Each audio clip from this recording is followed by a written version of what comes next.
Okay, so you want to own a casino. Marble floors, chandeliers the size of small cars, a sea of slot machines chiming 24 hours a day, and somewhere in the back, a vault stacked with more cash than most small countries keep in reserve. You picture the high roller in the private suite, the free champagne, the felt tables where fortunes change hands in seconds, and you think this place must print money faster than anything else on earth. The house always wins, right? That's the plan in your head. And here's the strange part. You're not wrong. The house usually does win, and that's exactly why owning a casino is so much more complicated and so much riskier than it looks from the outside. Because a casino isn't really a gambling business. It's a real estate and credit business that happens to have dice in it. And once you understand that distinction, the entire machine starts to make sense. Let's start with what it costs to open the doors, because the price tag here operates on a completely different scale than almost any other business. A modest regional casino, the kind you find off a highway exit with a few hundred slot machines and a handful of table games, can cost tens of millions of dollars just to build before a single card is dealt. A full-scale destination casino resort, the kind with a hotel tower, multiple restaurants, a theater, and a convention center attached, routinely runs into the billions, not millions, billions. The building itself is only part of that number. Gaming license fees alone, paid to state or tribal regulators just for the right to operate, can run into the tens of millions of dollars in competitive markets, and that's before a single slot machine is bolted to the floor. Then there's the vetting.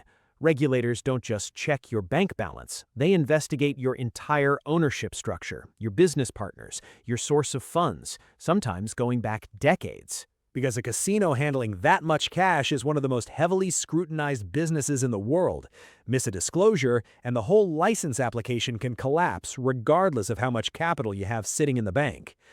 Now the equipment, because a casino floor is not just a room with tables in it.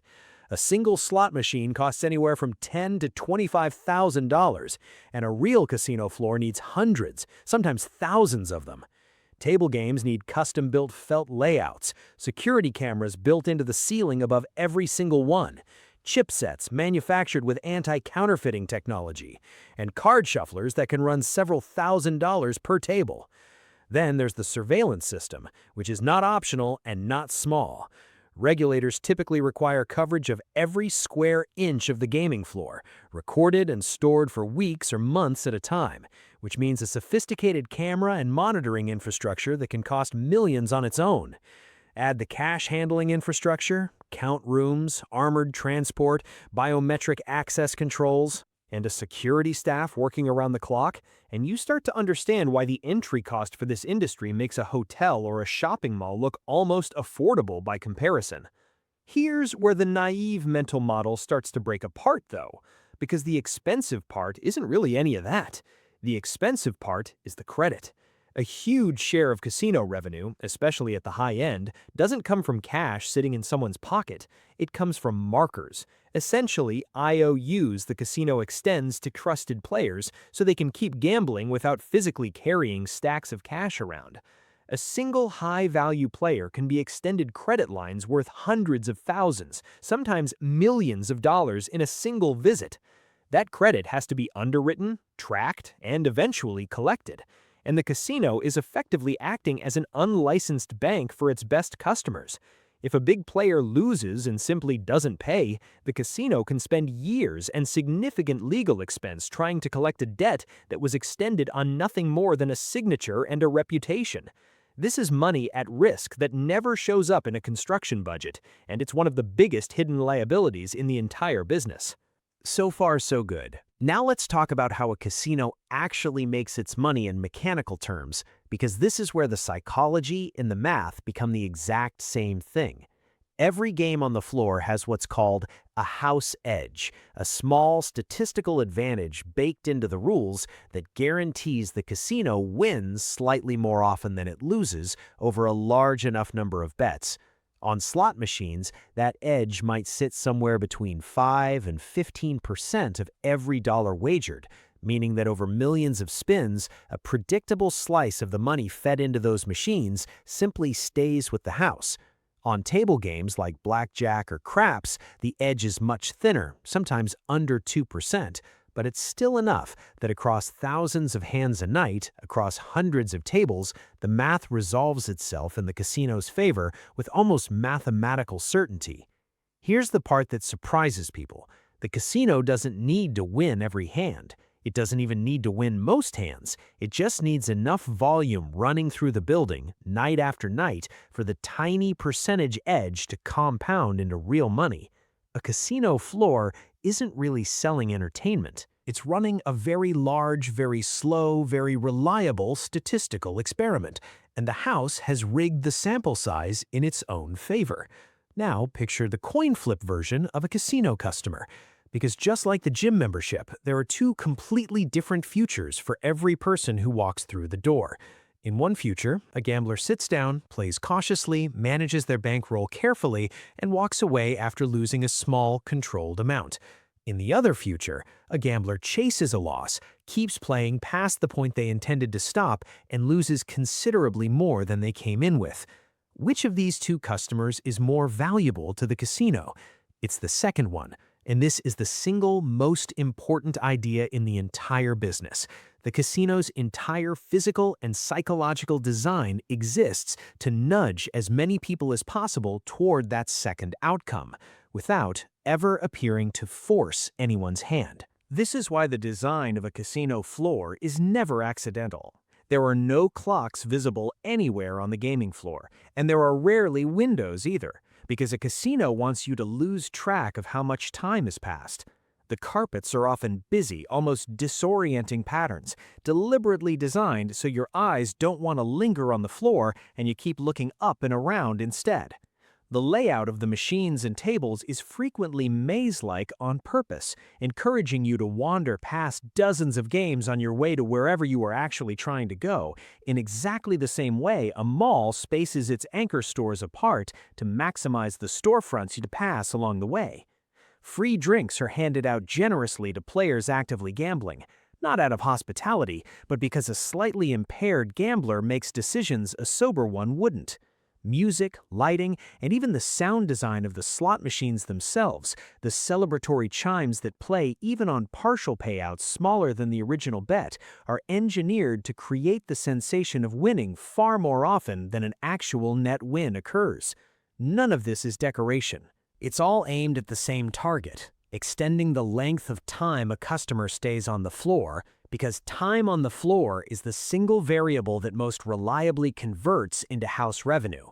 This is also why the casino industry has built an entire economy around identifying and rewarding its best customers, and here the model flips in an interesting way compared to a gym.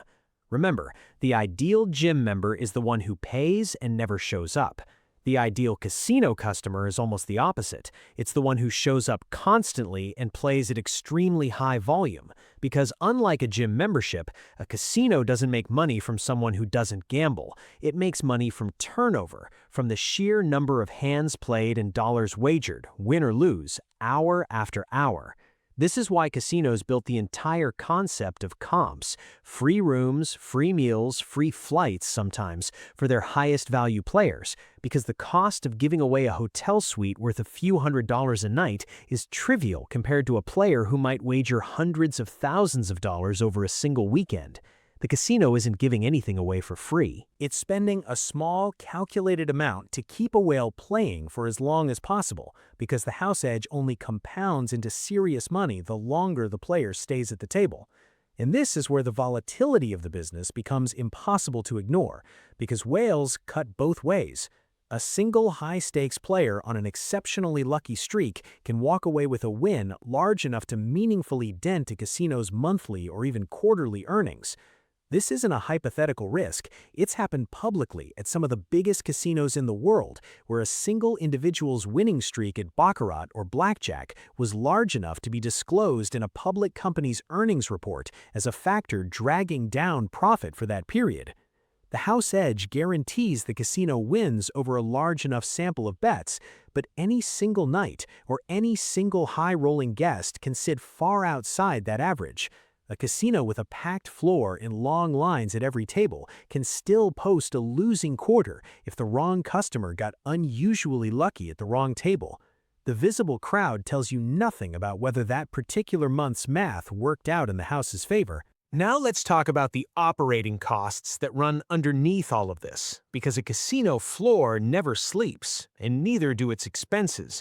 Utility bills for keeping tens of thousands of square feet lit, climate-controlled, and running slot machines and servers around the clock can run into the millions of dollars a year for a large property. Payroll is enormous and constant. Dealers, pit bosses, surveillance staff, security, cashiers, and hospitality workers all need to be staffed across every single hour of every single day. Because unlike almost any other retail business, a casino floor is designed to never close. Regulatory compliance is its own permanent cost center, too. Casinos are required to file extensive reports on large cash transactions to prevent money laundering, and a compliance team dedicated purely to tracking, reporting, and auditing cash flow is a fixed cost that exists purely because of how heavily this industry is regulated. Add insurance, which for a cash-intensive business handling this much daily currency and this much liability exposure runs significantly higher than almost any comparable retail property, and the monthly nut required just to keep the lights on before a single dollar of profit is realized can be staggering. Now let's talk about whether a casino built entirely on this model can actually survive, because the honest answer is sometimes not, even at extraordinary scale. Atlantic City is the clearest lesson in American gaming history. At its peak in the 1980s and 1990s, it was the East Coast's answer to Las Vegas, a city that had reinvented itself entirely around casino gambling after legalizing it in 1976, hoping to replicate Nevada's success on the Jersey Shore. For a while, it worked. Billions of dollars in investment poured in, and casino after casino opened along the boardwalk. But over the following decades, as neighboring states legalized their own casinos, Pennsylvania, New York, Maryland, Atlantic City's captive regional customer base started drying up because people no longer needed to drive hours to gamble when a casino had opened an hour from their own home. Between 2014 and 2016 alone, several of Atlantic City's largest casinos filed for bankruptcy or closed outright, including some of the most storied names on the boardwalk. Thousands of jobs disappeared, and buildings that had cost hundreds of millions of dollars to construct sat dark, sometimes for years, before being sold for a small fraction of what they were worth at their peak or demolished entirely. The lesson wasn't that people stopped wanting to gamble, it's that the entire business depended on a geographic monopoly, being the only game in town for an entire region, and the moment that monopoly broke, the fixed costs of running these enormous buildings no longer had enough volume flowing through them to cover the math. A casino with a full parking lot and a lit-up marquee can still be one regulatory change in a neighboring state away from insolvency.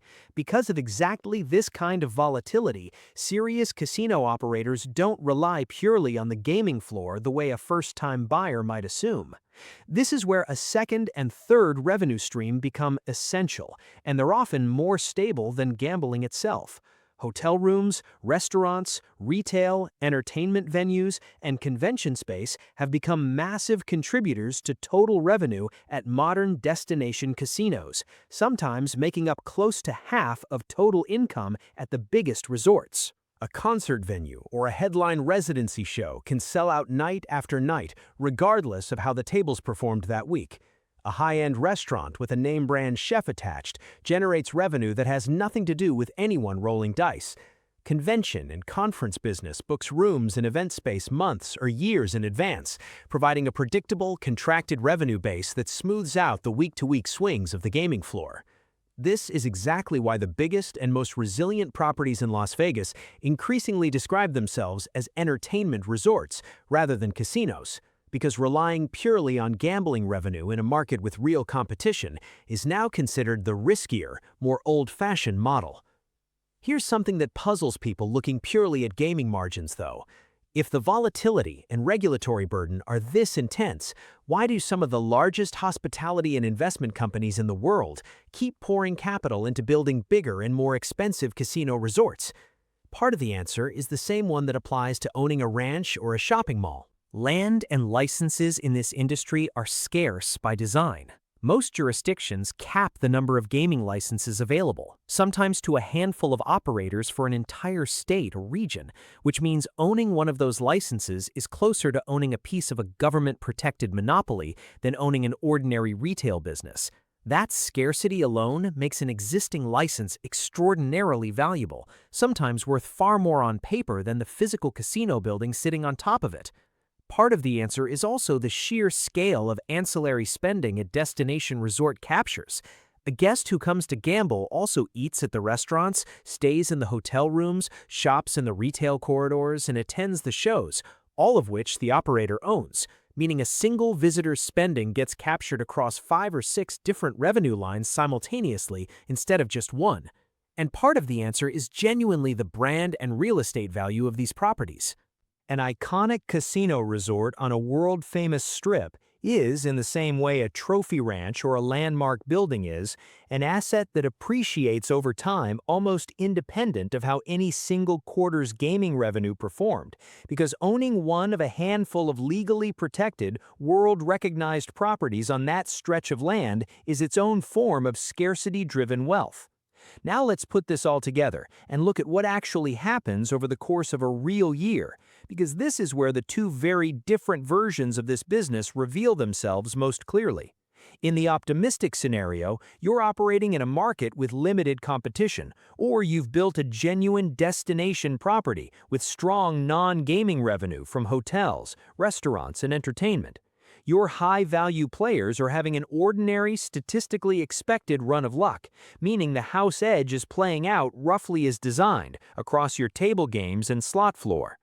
Under those conditions, a well-run casino resort can generate profit margins that rival or exceed almost any other form of commercial real estate, because once the fixed costs of the building and the license are covered, each additional dollar wagered on the floor carries extremely high margin, and the volume moving through a full casino floor 24 hours a day is enormous. In the realistic scenario, 2 or 3 things go wrong that aren't exotic at all. They're the ordinary risks of this exact business. A neighboring state legalizes its own casinos and siphons off a meaningful share of your regional customer base, the way it happened across Atlantic City. A handful of your highest value players go on an unusually lucky run in the same fiscal quarter, dragging down your reported gaming win percentage well below its long-run average. Regulatory compliance costs rise, or a large marker extended to a high-value player goes unpaid and has to be written off entirely. Under those conditions, the same property that looked like a money-printing machine on a full Saturday night can post a genuinely disappointing quarter, even while the parking lot outside remains completely full and every table on the floor stays busy. The difference between those two outcomes for a single mid-sized casino property can run into the tens of millions of dollars in a single year, and almost none of that swing shows up as one dramatic visible event. No scandal, no fire, just a slightly unluckier stretch at the high-limit tables, a slightly softer month at the hotel, and a slightly heavier compliance bill compounding quietly until the number at the bottom of the ledger looks nothing like the fantasy in the brochure. So if you do decide to open a casino, remember the one thing that actually determines whether you survive long-term. It was never really about whether the house wins. Mathematically, over a long enough timeline, it almost always does. It's about whether you have the reserves, the diversified revenue, and the patience to survive the inevitable stretch where, for a night, a month, or a quarter, it doesn't.